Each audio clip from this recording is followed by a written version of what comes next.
Hello, everyone, and let me welcome you to another edition, unfortunately, of Whiskey Sour Wednesdays. As you can imagine, it's been a rough few days for your boy Dan Dago. That's how those 5 losses have me right there. They have me just drinking out of the bottle. Don't even waste my time on the glass anymore. The Chargers couldn't get it done in Denver, but I'm not going to be negative about it. Actually, let me flip the switch to get hyped because we have the big bear size of a guest. The Compas have delivered with Chargers star edge rusher Joey Bosa. Let me repeat for everyone who's hard of hearing. Joey freaking Bosa will be joining the Compas on the beat, Fernando and Gilberto will be sitting down with the sack artist. I hope that Gilberto doesn't get mauled by Big Bear Bosa.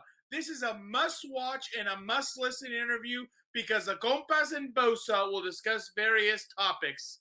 But before we get to Bosa, the Compas will recap Week 12 in the NFL, including that ugly Chargers game against the Broncos. So don't forget to subscribe to Compas on the Beat on YouTube and turn on the notifications because you will not want to miss anything.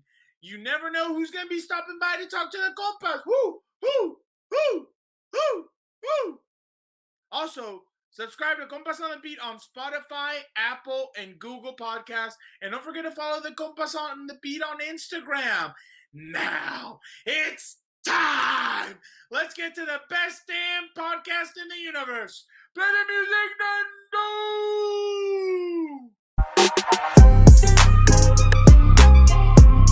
Nando! Welcome to Compas on the Beat. I am Fernando Ramirez, Chargers beat reporter for SI. With me, as always, my co-host, my tag team partner, the guy that hurries me up every single day, Gilbert Manzano, LA Daily News, and OC Register.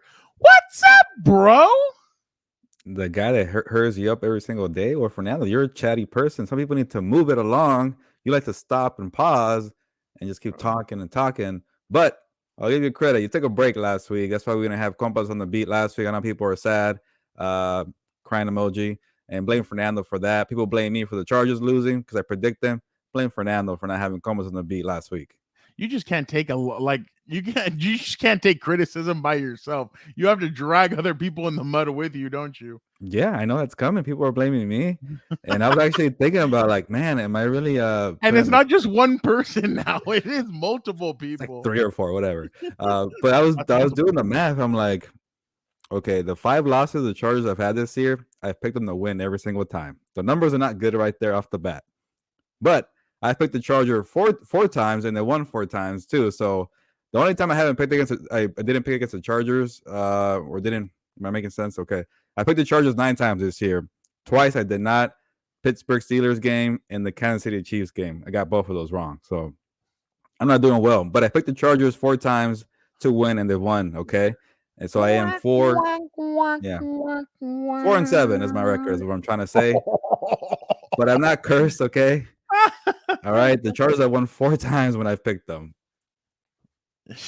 Oh my God, you're gonna pick. Yeah, you're like 6-5, whatever. You're average at the Chargers. I'm their same record. Real quick, Gilbert, we don't have to. I mean, if you guys want to really listen to our full recap of the game, make sure to check out our previous episode that we released. Obviously, you get the full extent. You get Dan and Dago. You get Gilbert. You hit it right now. Average. What makes you I mean, and you wrote a piece today about how, or on Tuesday, about how they are an average team, not inconsistent. What's the biggest what's the biggest reason why you think they're average? Just one, man, Fernando. I guess I'm gonna say one. I'm just gonna say flat out, defense. The defense has a lot of work to do, a lot of trouble. And I thought Staley was very honest and critical and fair criticism of his defense, because I went into that press conference in Denver after that game with a bunch of questions about the offense. And Brandon's like, hold up. The defense was a big problem. He's like, hold up. The defense was the reason why the Chargers started at their own 1-yard line on the first drive. they're already backed up because they couldn't get a stop on 3rd and 8 on Jerry Judy's 13-yard reception. That's what Brandon's thinking. I know he's a defensive-minded coach. That's in his head. But he's thinking about all the stops it could have had on 3rd and long to help out his offense, and he couldn't do it. And that led to time of possession battle going into the Broncos' favor. Herbert couldn't get into a rhythm. So I'm thinking, wow, it's a different point of view. And I know he's a defensive coach thinking that way. But when you really break it down, I think maybe the Chargers offense is ahead of track because think about it. This is a first-year head coach, Brandon Staley. New coaches don't just get handed a winning program off the bat. They have work to do. And to be average after going 7-9 and winning maybe 4 lucky games at the end of the year, this team could have easily been 5-11. So Brandon's doing his job in the first start of era, But the bigger problem is the defense. They have a lot of holes there. They can't stop the run. They can't run the ball on offense either. But I just took Brandon Staley's words, and he said, the defense caused a lot of trouble last week, and maybe they have better protection, with a healthy Matt Filer. Maybe they're able to kind of overcome that. But I think Brandon's thinking like, okay, far too many times this defense doesn't do many favors for the offense. And the only time they get favors when Joey Bosa is doing something or Derwin James is doing something, like in Denver. Other than that, they haven't had many contributions. I know it's a long-winded answer, but I think if we're going to just point a finger at somebody, one response, like you're saying, it's the defense for why they're average. Yeah, I definitely agree with you. My other area is the offensive line. I mean, we've beat that drum all off season. Like, where's the depth? It wasn't just about, hey, let's put out these starters. Yeah, hey, the starters are good, but where's the depth? You know that you're not going to last the whole season with this offensive line. The fact that you decided really, and honestly, the fact that you decided, oh, hey, like if Brian Bulaga goes down, we have Storm Norton. Storm Norton's had okay moments, but there's been more bad than there has been good.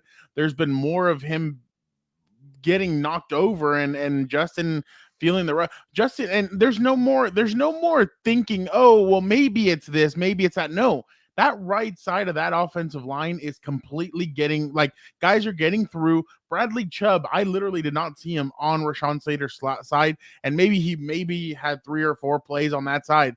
But I saw him mostly on that right side. Why? Because they know that they can take advantage of the right side of the offensive line. And that's the problem. The issues are you want to have guys, and I know you can't get 5 backups the quality of the 5 starters. I get that. But they should have invested a lot more in this offensive line, knowing that Brian Bulaga had the health issues coming into this season. So, I completely understand. I know the frustration right now. Fans are getting all angry and they're like, oh, Joe Lombardi's calling these kinds of plays and this and that. But it's honestly, it starts with the offensive line. Literally, Rashawn Slater and Corey Linsley did all they could do on Sunday, and it's hard. It's hard when you don't have the guys next to you. I mean, it's funny because some people thought, oh, Matt Filer, this, that. Now you see how important. Now you see why the Chargers gave him that big contract in the offseason and why they wanted him on the offensive line. Now you see it. I mean, he may have his struggles here and there, but literally that left side of the offensive line has been a brick wall, while that right side has been a welcome mat, basically. And I'm not trying to take anything away from Schofield and Storm Norton. They're trying the hardest that they can. I'm more blaming, why didn't you go out and get more guys that could be on the right side and maybe put up more of a fight, I guess, in a sense. But the depth on the team as a whole is a little bit worrisome. The Chargers tried even on the weekend. Darius Bradwell couldn't really get anything going. They really didn't have the ball off. That second running back spot is still a question. That third receiver spot is still a question. There's still a lot of questions on this team. Tavon Campbell hasn't played well almost at all. So there's a lot of question marks on this team now, and I guess at 4-1, not a lot of people saw it, but now they're starting to become a lot more blatant, and you're starting to see them a little bit more. Yeah, like I wrote in my story that they were overvalued because they have a shiny star quarterback that's helping you out, and you had an aggressive coach on Brandon Staley who was kind of like, okay, he's a savior, he's gonna fix everything that Anthony Lynn couldn't do, and you go off of 4-1, and people are like, okay, I'm gonna buy some stock on the Chargers. But they just kind of ignored everything. Like there's like the holes were obvious on defense. Like there was a problem on the interior of the defensive line. There's a problem with guys not developing quick enough, like Jerry Tillery, Kenneth Murray, Chan Owusu, Nazir Adderley. I could keep going on and on, Fernando. Those were obvious holes that people just ignore. People were talking about, and maybe even to our I'll just point the finger on myself. But when I saw Derwin James out there and Joey Bosa, I'm like, that's good enough for this defense. Those guys are star players, and I was wrong about that. This defense has a lot more exposed because they have so many holes that Derwin James can't just put on his cape and save the day like he tried in Denver. It just doesn't work that way. You need some depth, and they're being exposed. Offensively, we kind of already knew it. They needed a number 3 wide receiver. And I know you're beating that drum hard, Fernando, and you pat yourself in the back. But they didn't want to spend money to get a number 3 wide receiver. They took care of the left tackle on the draft. That was fine. I'm cool with that. But maybe go find a reliable guy in the free agency. That's where they kind of messed up there. Running back, the theme is like they kind of just said, these are guys that we like. Try it out, Brandon. That's why they didn't address it for number 2 running back. They had the same guys. Maybe they drafted Roundtree, but he's a 6th round pick. Like, is he going to do something right away? So I think the problem for this, regime with Staley and Telesco was kind of a feel out year 1 because Telesco drafted a lot of these guys. He believes in these guys, and Brand's kind of coming in brand new. He's like, so you want me to try with these guys and these guys? Okay, fine. Let's settle here. But can we go after these guys? And there was a lot of meeting in the middle. They're starting to figure out throughout the whole year that this roster needs a lot of retooling. You can't lie to the naked eye. Like you see that 2019 draft class is looking literally every game probably worse and worse, just because of the different plays. I don't know. It's just it's going to be interesting to see kind of how they, like you said in the podcast on the recap, they have to go 4-2 to basically make a wild card spot. Can they go 4-2? That means you can only lose the Bengals and the Chiefs or any other sort of combination like that. Can they sustain that? Who knows? They play the Raiders, the Broncos, the Giants, the Houston Texans, and you think, oh my God, those 4 are all winnable. Yeah, but for this team, you never know. It's going to be a strange combination if they make the playoffs. Yeah, some random exactly. combination. Lose to the Texans, but beat the Chiefs. Oh yeah. Beat the Chiefs, beat the Cincinnati Bengals, lose to the Texans, lose to the Giants, or lose to the Giants, lose to the Raiders, something weird like that. But speaking of beating my own drum, real quick, I don't know if you saw the Rams lost again. I don't know. The almighty Rams, they lost. Crazy, right? I mean, who could have predicted that? Yeah, what is it? 3 in a row? 4? 3 in a row. Oh, okay. You know what's funny? Von Miller said, I went to sleep with a losing record and I woke up 7-1. Ever since he said that, they are now 0-3. Isn't that crazy? Yeah. And it's kind of weird because, this NFL, I guess covering the NFL for now, the one thing we learned that people kind of have short-term memories. Like, a month ago, it was like, wow, you got to be aggressive in the NFL. Look at the Rams. They trade all their first-round picks for proven veterans, and it's working so well. Now it's like, well, man, the Rams don't have draft picks to kind of fix this mess they're in now. This is what they get for going after OBJ and Von Miller. And it's like, oh, my God, pick a side. So for now, you've been on the same side. I get that. But it's funny because both LA teams are different. They're both, one believes in building in the draft and maybe paying for free agents here and there. The other one believes in let's go get veteran players. The one thing that they're both missing is depth. And that's what they're both missing. Both teams are missing depth. Yeah. They're top heavy. And that's the problem with the way you have to be a happy medium. And that's the problem right now with both teams, is that neither one of them has depth. And that's why they're starting to kind of fall off a little bit. You got to draft Fernando, you got to spend money somewhere in the middle. Exactly. I mean, it's craziness. It's madness, but nothing is more mad than college football right now.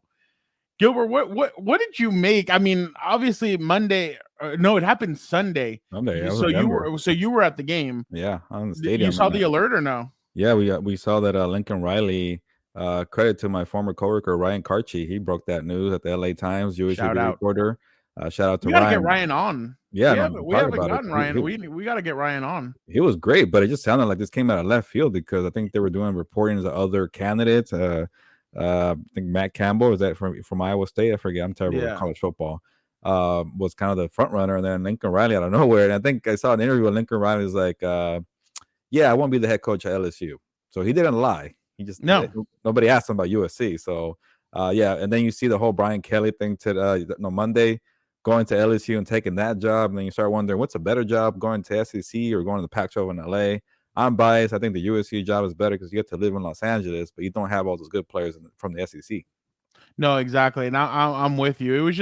It was one of those things where you look at them and you're like, wow, like both jobs are obviously lucrative. LSU has this big facility. They have so much stuff. And then you look over at USC and you're like, they have the history.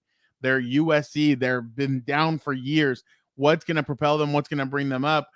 And you go and make a splash move like bringing in Lincoln Riley, and you're like, wow. I mean, I know Lincoln hasn't won anything, a national championship or anything, but he's one of the brighter minds, young minds in the NFL or in NCAA right now. That one was nuts. I mean, I couldn't believe that they were able to get him. That was just crazy. The Brian Kelly stuff is even nuts. Like, sends his players a text message or whatever at night and tells them, hey, we're going to be there at 7 a.m. Daniel, Dan and Dago I would not show up. He's like, yeah, exactly. He's like, I wouldn't show up. I'd be like, hey, thanks a lot for everything. Have a great life. What else can you tell me? Say it on Zoom if you want. Yeah, exactly. It's juvenile to think that they could do that, if you know what I mean. I don't know. What did you think about that? That was kind of weird because at least with the USC one, they did which they're firing in week 2. I don't know how I feel about firing a coach in week 2, but they had a long months to kind of prepare for this. And, and Lincoln Riley, I think he kind of had a feeling maybe they wouldn't make it to the college football playoffs because they lost to Oklahoma State. So I think the timing was perfect. Brian Kelly's USC Notre Dame team was, I think, that's still in the mix for a playoff team. So that you kind of left your team hanging there. Your players were believing they could have a shot going into a playoff game or even a big bowl game, one of these New Year's Day games. So it must be very deflating and disheartening for the players at Notre Dame. Anything could happen. Like right now, like literally Cincinnati could maybe lose, and then say Alabama loses. You could be elevated and catapulted into it, and now you're not even going to give yourself a chance. Like, I'm surprised he didn't wait. You know what's funny? This morning there was a video put out by LSU presenting him as a new head coach, and like they're interviewing him, and somebody said, could this have been like pre-record? Like, could they have recorded this like the night, like last night before he announced and before the news dropped, and he was flew back to Notre Dame Notre Dame and was this all like did he know beforehand? And I'm like, dude, this is madness. And I mean, now I think Oklahoma and Texas are joining the SEC, I believe. Yeah. So now obviously LSU needs to compete with that. And how do you compete? You bring in Brian Kelly. You know, it's funny, Gilbert, in 2013 and even in 2000, no, my bad. When Anthony Lynn was hired, Brian Kelly's name was a name that was being dropped a lot for the Chargers job. And they were like, oh, Brian Kelly this, Brian Kelly that. And then obviously all these Notre Dame picks that Tom Telesco's had, you kind of think, oh, wow, maybe that's what he liked. Maybe that he will go with Brian Kelly. Obviously they went with Anthony Lynn, but I expect there to be more madness because the bowl games obviously still haven't happened. I wonder how many players are going to decommit and then commit to maybe some players join Lincoln Riley and LSU or at USC. You know what's funny though is Spencer Rattler, he put in his transfer portal papers and everybody's like, oh, maybe he's going to USC. I'm like, why the hell would he go to USC where that coach just benched him?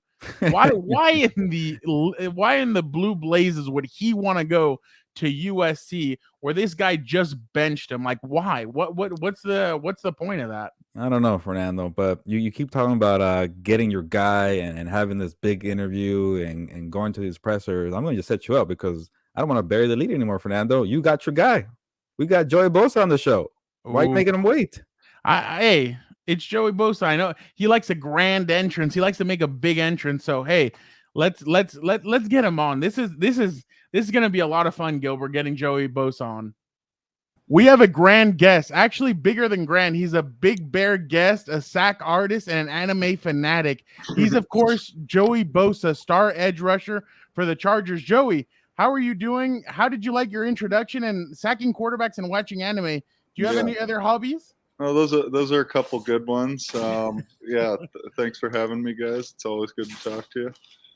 But Joe, any other hobbies? Is that just it? The Oh anime? no, I have during the season. That's about it. But yeah, I mean, I just like being outside. I like to golf. You know, a lot of my hobbies are gonna wait until after I'm done playing football because you know my shoulders are kind of dedicated to pass rushing right now, not swinging a golf club or doing anything like that. But I'd love to get a boat out in Florida and just spend as much time out on the boat and golfing as much as much as I can. You know, over these last, this is my 6th year. It's kind of all work all the time. So most of the time, I'm trying to just stay focused. I'm not doing too much off the field. So that's where the anime and the video games luckily come in to keep me occupied.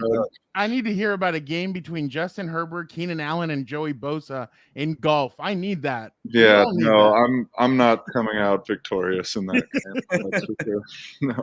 Is that Keenan coming out first? I hear he's pretty good. I don't know. Herbert definitely has the best looking swing, I'd say. But I told him he had a nice swing because I saw, but he's like, "Oh, you should have seen where the ball went." So I don't know if it's going straight, but at least it looks good. Like most quarterbacks and kickers, they all have good golf swings.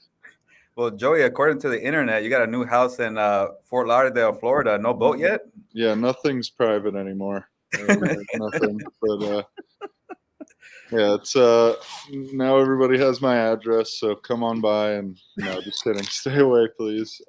Yeah, boat is definitely going to have to be an addition there. Just a great spot. My mom found it and she just begged me. She was like, "Joey, this is your house. You need to buy this. This is the one." And it was the first one she showed me that I agreed with her. I was like, "You know what, Mom, you're right this time. This place is unbelievable."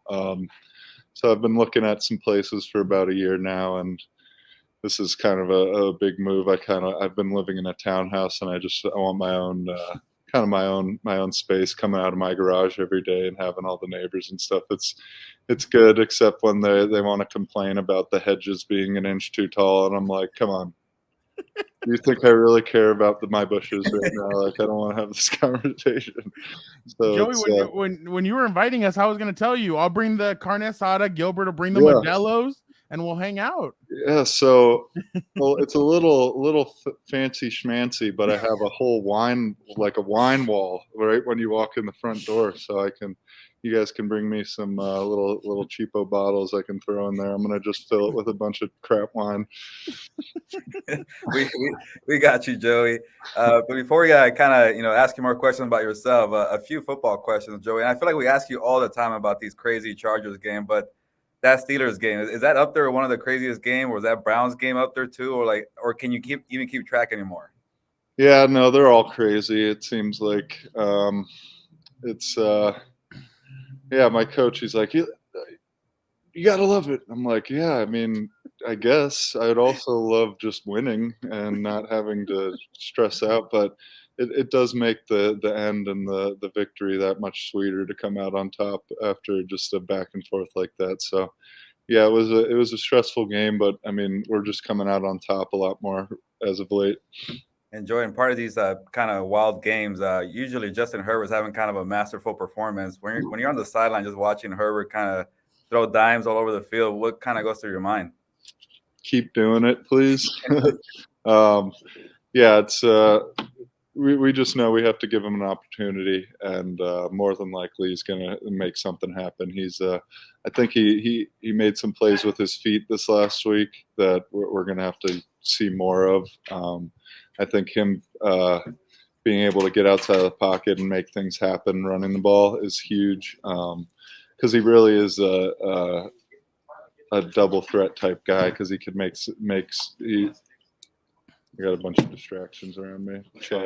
Sorry. But yeah, he's fast. He's deceptively fast. He can't shake anybody for the life of him, but he can pick up some speed. But yeah, he's always fun to watch. I'm so happy we got him. Joey, I'm going to give you credit right now because you called it last year. when before he even started a game, right in training camp, you told us, you guys need to watch this guy. This guy's throwing dimes in practice. You told everyone. How does it feel to be right and to obviously have Herbert on your side? Yeah. Yeah, I know. I guess I don't really think of it like that. But I do. I do think it's funny because everybody used to ask me about him, and I didn't know a thing. I did before even camp, and I was like, I don't know. I've never seen a snap. I've never seen him play it down. But you know what? He might be amazing. And luckily, it turned out he's pretty amazing. So here we are. I don't know where we would be without him, honestly. Going from a Philip Rivers to a guy like Justin Herbert, it's just been a blessing to be able to play under two guys like that. Joey, it's time to talk about you now. I saw a story that caught my eye. Obviously, like everybody knows that you're Ohio State. That's where you went to school. But were you at all close at joining Alabama? How close was that? I saw a story about you potentially. You were considering Alabama. Was that true?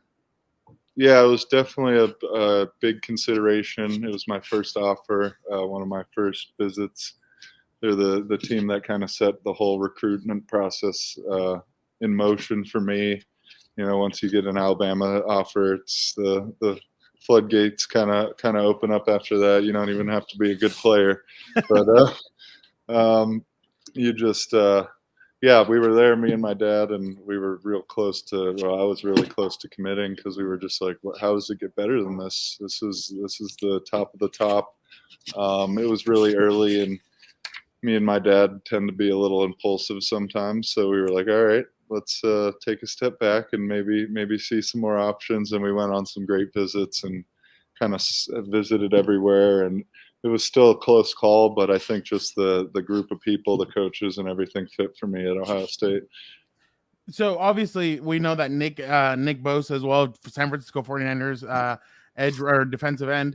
Tell us a little bit about growing up with Nick. I'm assuming you guys were really competitive. What did you guys do besides working out and playing football? Yeah, we were always outside messing around. Our next door neighbor, Joe Johnson, we were best friends with him and Andy. We were over there every day.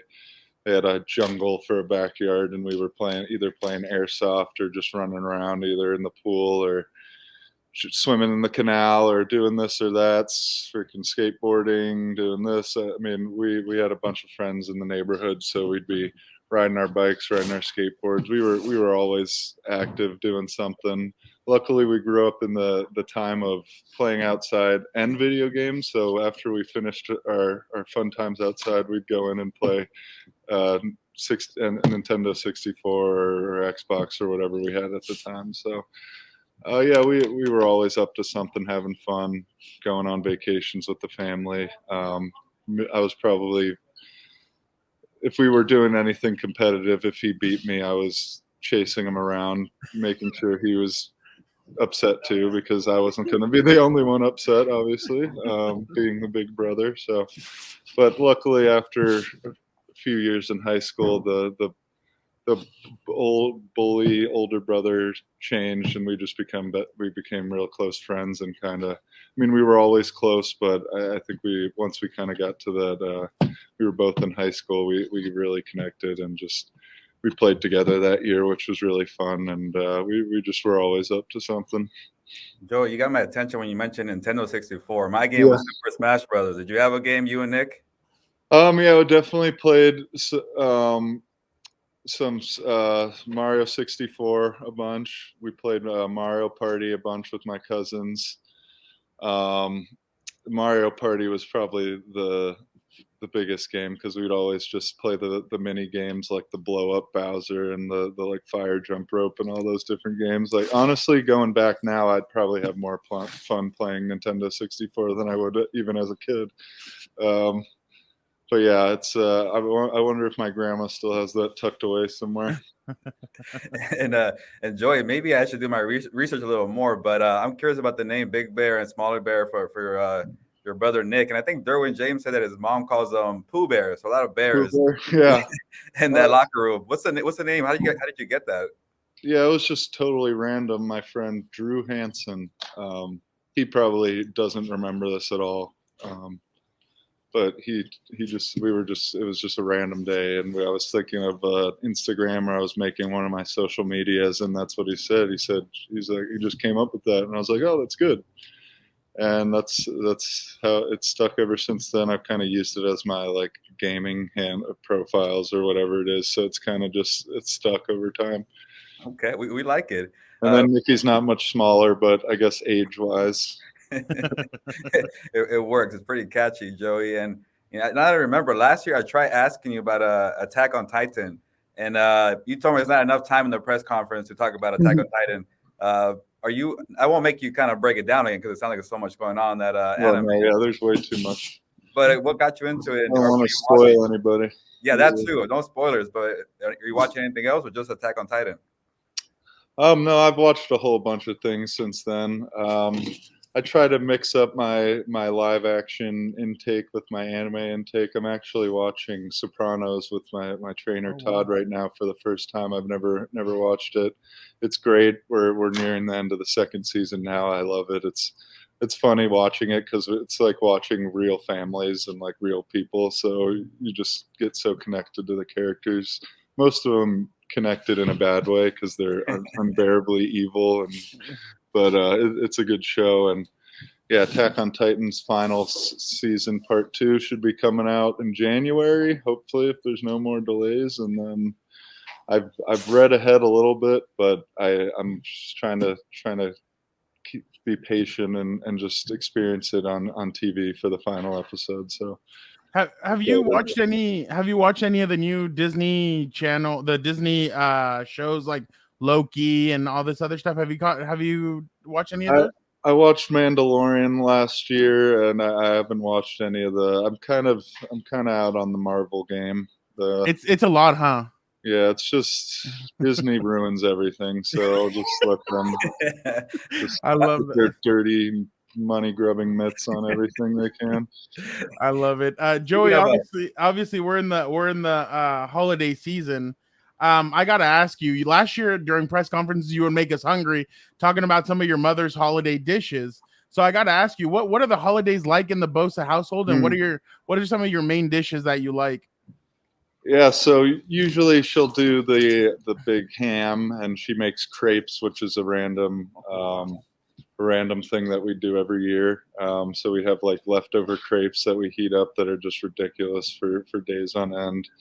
And then the last few times she's been doing that's like an Italian thing, 6 fishes of Christmas or whatever it is. So there's 6 courses, and she does a bunch of different types of fish. Like it would be a salmon appetizer, and then a cod, and then lobster, and so it's just an absolute feast of seafood. So that's been fun. I've been enjoying that. But other than that, it's probably a pot of gravy with meatballs and pasta and all that. All the fixings. A lot of food, though. It sounds like it. Before we let you go, though, I got to ask you the easiest question you'll probably ever be asked. Who's going to win the national championship this year? Oh, God. I mean, I probably should say Ohio State, right? But yeah, that'd be fun to watch. You know, I really am hoping for. I hope Cincinnati can sneak into that top 4. Because Luke Fickell was my defensive coordinator at Ohio State, so to see them possibly play each other would be pretty unbelievable. So that's what I'm hoping for. Yeah, no, exactly. Especially with like they're kind of an underdog, so it'd be fun to watch somebody like them get on. Joey, we appreciate your time. We appreciate you jumping on with us. Obviously, do you know a little Spanish? Oh gosh, I took 7 years of it, and I know hola. I can probably count to 10. Gracias. I've got the 101 first day list. That's about it. I know more Japanese at this point. Oh, really? Oh, because of anime. Well, this is called the compas. Compas means buddy, friend. So we see you as a compa. All right, you're my compa as well. It sounds like I'm calling you something bad, though. No, it does not. We appreciate it, Joey. What did I tell you? That was a great interview with Joey freaking Bosa and the compas. We got to get down to Casa Bosa in Florida so we can have a carne asada. Okay, now it's time for una más. And don't worry, Hilbert Oh! We won't play Christmas music for you just yet, but maybe we should because you keep jinxing the Chargers and it's all your fault. And I know it. Don't try and convince me otherwise. Anyway, let's get to Una Más. Gilbert, I don't know who was more hyped for Joey, if it was Joey being on with the compas or Dan and Dago getting the promo read and getting to announce Joey Bosa. That was a very good interview, though. I liked it. Yeah, Dan, they don't have much to be happy nowadays, with his team losing. But to see him, enjoying this interview with Joey Bosa, made me feel a little happy for him. Oh, We delivered a gift for him. See, you're not that much of a Grinch, as people say you are. Speaking of Grinch, Gilbert, it's December. I'm getting so hyped. It's my favorite month. I love Christmas month. I'm gonna start wearing my Santa hat. I'm excited for Christmas. I know where you're heading. I know what you're doing. Why? No, nothing. It's Una Más time, Gilbert. Yeah. You like to mess with me. You like to mess with me when it's Una Más, and I know you have an easy thing to mess with me for the next 30 days. So just do it. No. Hold on. I'm gonna. Hey, this is a slow. You know how this goes. This is a slow process. We love having fun on here. First, I'm gonna show you what happens when you get on the naughty list, Gilbert. But obviously, you were probably one of the. Watch what happens when you get on the naughty list. Well, can you explain for our listeners? Oh yeah, sorry, referee. So this guy starts skating. They're playing a hockey game, and the guy comes after the referee, and the referee actually has hands. Look at that.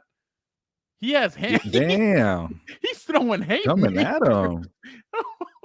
Why is he so mad at a referee? Jesus. I don't know. I was trying to get the backstory on this, but I couldn't find it. But look at him. He's like he's skating backwards and still throwing haymakers. I love it.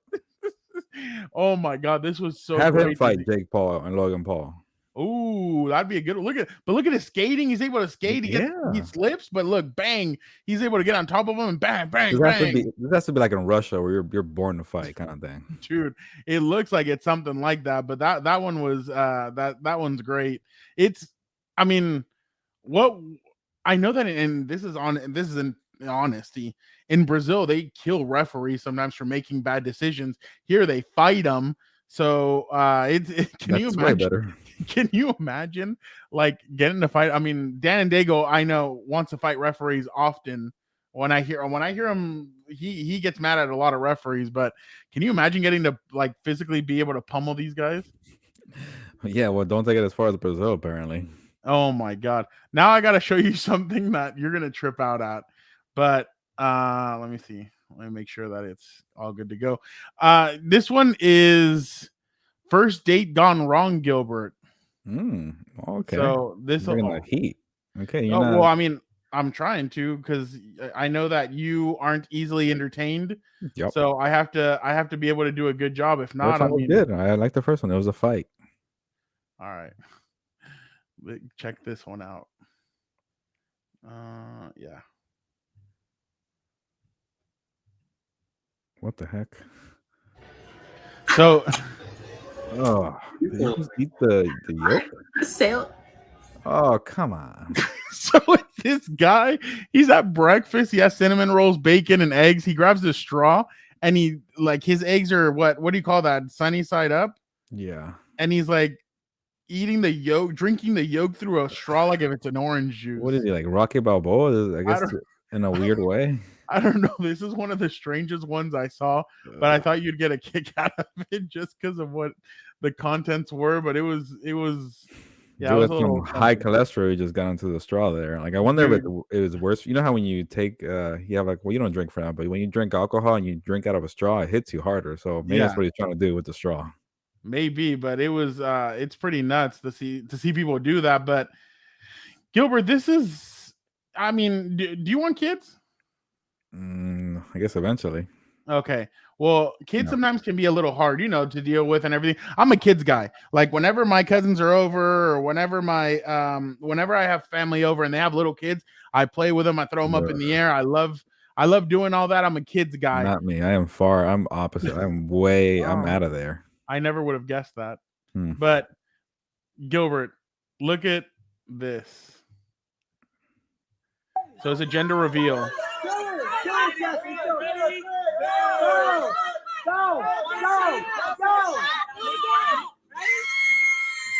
Oh, what a nightmare. Oh. Nice. So the balloon with the gender reveal just flew away. So basically what I'm showing Gilbert right now is this little girl, the parents ask her, hey, do you want to pop the balloon for the gender reveal? And she says yes, and they have this big balloon. She goes up and she's like poking at it, and then she's like, no, I don't want to do it. So the mom's like, oh, you know what? She takes the dart out of her hand. The girl starts screaming, throws it on the ground, and the mom like is starting to scold her and lets go of the balloon. Oh. So they don't know what it was. So they don't know what the gender. Look at there the has mom. to be somebody there just like, you know what, F it, it's a girl. She's you know? so mad, but like the little girl just throws that tantrum, and obviously sometimes parents just they've heard it enough. They're like, oh my god, here you go, have it then. And the little girl just throws it on the ground with no care in the world, knowing that she could hurt somebody. Look at that, like she just throws it like Tua Tagovailoa right there, and look, there goes the balloon. You know, by the way, Tua has been throwing for 80% a game, so yeah, that's cool. Who's he playing? That's my question. Who's he playing? Yeah, man, I'm sure you didn't have enough time for him to get that one in there. Oh, I wasn't even gonna take a shot or anything. You were the one that set me up. You volleyballed that one up. I saw you. So that's it for one of us. Nope. I was gonna say you didn't take a shot at me. Speaking of taking shots, but no, because it's not. It's not. When we're recording this, it is not December 1st. I cannot do that yet. But I do have something, Gilbert. You know the rules. There's something that I need to show you though. What happens when the Grinch tries to steal Christmas? Okay.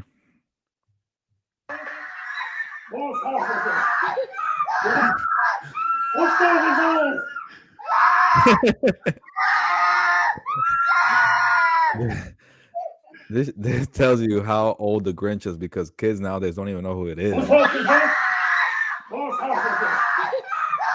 So right now I'm showing Gilbert, these little kids are like standing there for pictures, and the Grinch comes in. I'm sure it's their father or their uncle or something, and the kid just starts screaming. But Gilbert, this is what I love about the Christmas time is that we're going to see so many of these videos for the next 25 days of families taking pictures together or whatever, and a relative dresses up as the Grinch, and they come in and they start doing all kinds of stuff and everything.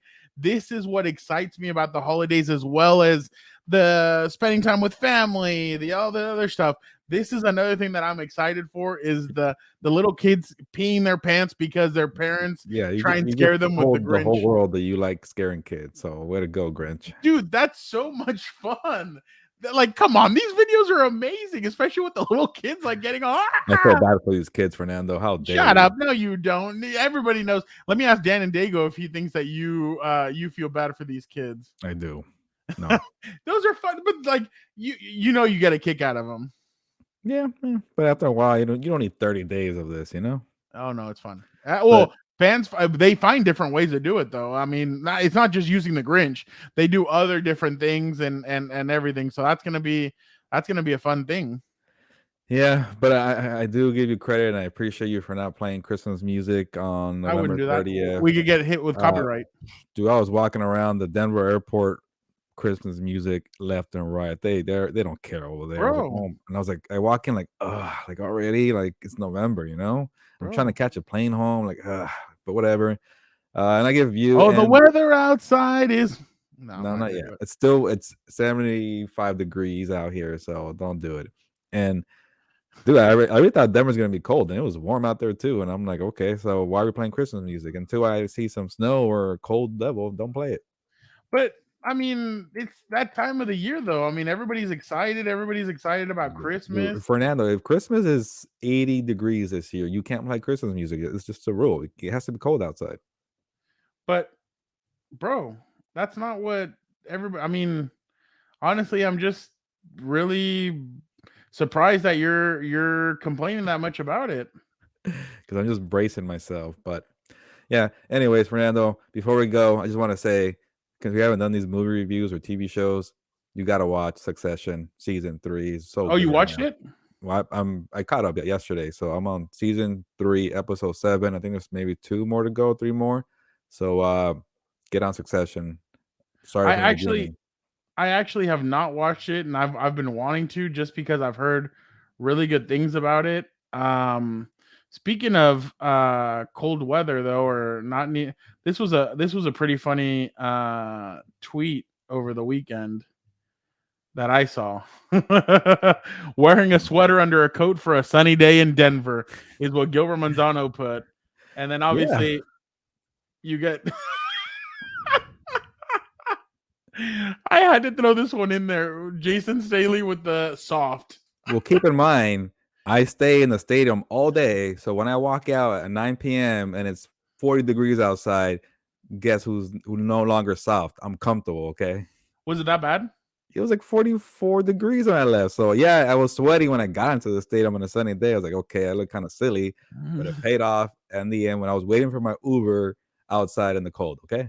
Did you think Philly was cold Actually, I think at night? No, at night when we remember a we little left the bit. stadium at like Yeah. 11 o'clock. Denver was a little colder than that, but it wasn't like Okay. that big of a difference. It's going to be a little colder, not much more. But I think I saw in the low 50s in the daytime for Cincinnati, and that might be like in the 30s at night. So I'll be prepared, okay?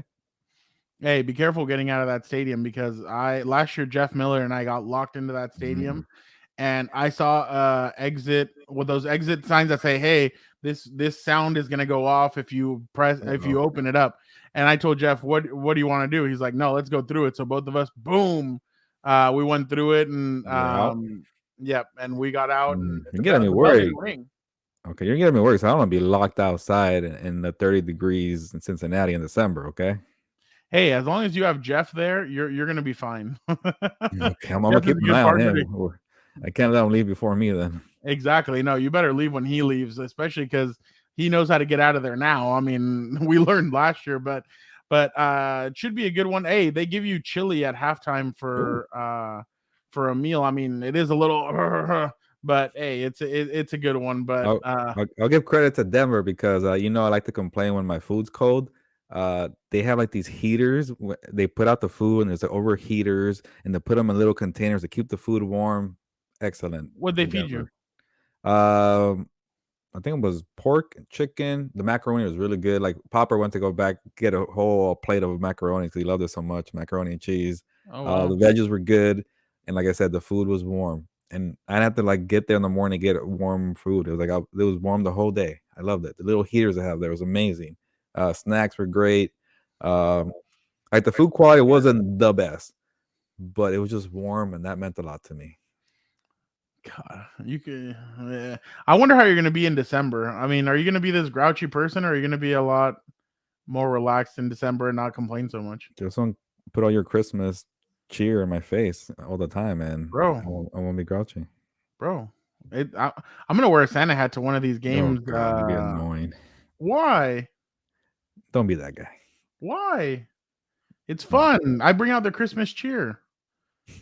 I might even dress up as Santa Claus in the media. Yeah, if you're gonna do all that, go all out and wear the getup. So I would like to see that. Can you imagine if I sat there and like Brandon like looked at me and like after a loss or like a win or whatever, and he'd be like, "Really?" You know what you could do? You could wear that for Super Bowl media day. You know how they get all crazy? Oh no, that's the Mexican outlets and yeah, you're Mexicans, so do it. No, I'm not with any Mexican outlet. They're nuts. I'm surprised they even. I remember with when was it when the Super Bowl was in Arizona for Patriots Seahawks. They had these puppet hands and they kept on asking stupid questions. They asked Katy Perry stupid questions. They asked I think Bill Belichick like a dumb question. They tried to ask when they stopped him was Roger Goodell. When Roger Goodell was up there, they tried to ask a dumb question and like they kicked the dude out because they were like, "Hey, we understand chaos and Super Bowl." They're like, "We understand you doing it with Katy Perry and like all this other stuff, but like when you do it with Roger Goodell, like boom." And it was and Roger was under fire that year because I think that was the Ray Rice year and it was the year before the Chargers moved to LA. The Rams were about to move to LA. So there was a lot of chaos with all that. So Roger was under fire for a lot of that stuff. Well, I want to see chaos. But we're getting ahead, Fernando. hey, the Super Bowl is only 3 months away. We're almost there. But for right now, Gilbert, I think it is time, though. We got to go. ¿Sabes qué? Vámonos. Ya nos vamos, pues. Vámonos.